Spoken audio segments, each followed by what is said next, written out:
The Fox Illinois Sports Desk.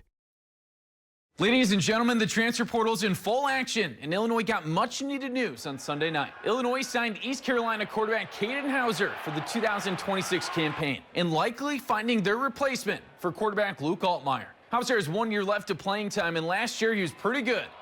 19 passing touchdowns, 9 rushing touchdowns, and only 6 interceptions. He led East Carolina to 32 points per game and were one of the top teams in the conference.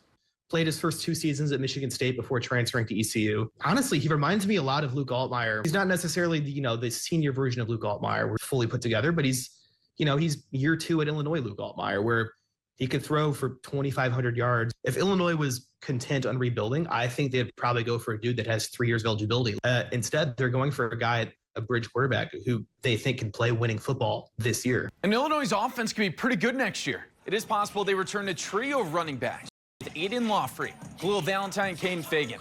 And they do return top wide receivers Hudson Glenn and Colin Dixon from a team that scored 29 points per game last year. Last year, Illinois scored 29 points per game, the 4th best in school history. And while Illinois landed a big-time quarterback, that's not the only transfer portal action.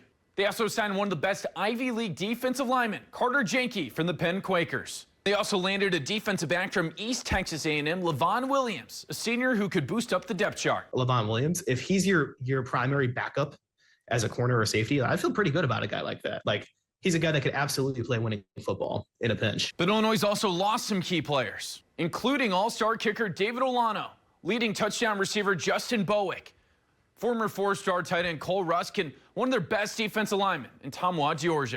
In Illinois women's basketball, their 12-game winning streak was snapped. They lost to Michigan State this Sunday afternoon, 81-75. Illinois, though, still has a stellar record at 13-2, one of the best starts in program history. And by Monday, they're still likely going to jump into the rankings of the AP poll. They did beat undefeated Maryland earlier this week. And in NFL news, Chicago Bears, they did lose to the Detroit Lions 19-16 on Sunday. It does drop Chicago to 11-6, but they still held on for the number 2 seed in the NFC. And guess what, people? We got a rubber match in the wild card round. Duh, Bears will host their arch rival, the Green Bay Packers, in round 1. And just for the 3rd time ever, they're going to be playing in the postseason. Chicago Bears won that 1941 matchup, but the Packers did win that 2011 game. The Green Bay Packers did open up as a slight 1.5-point favorite over Chicago. I'm Carson Gordy. Thank you for watching. On Monday, we're going to have you covered with high school basketball highlights and also updates about the Illinois basketball team and continue to track down this crazy college football transfer portal. Take care. Thank you for watching, and make sure you subscribe to our YouTube channel. Be sure to watch more videos from Fox Illinois.